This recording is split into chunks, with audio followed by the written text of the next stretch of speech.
Hello everyone and welcome back to another video from Apps Academy. In this video, I'm going to show you how to log into your Cash App account without using your phone number. So let's get started right away.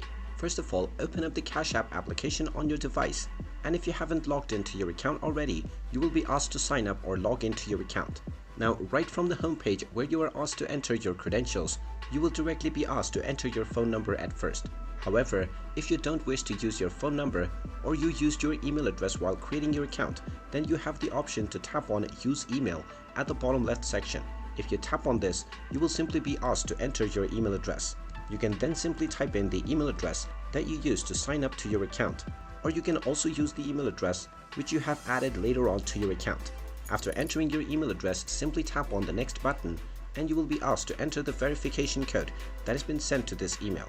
So just check your inbox and enter the verification code within the next screen and you will be allowed to create your new PIN. Just type in your desired new PIN and you will be logged into your Cash App account right away.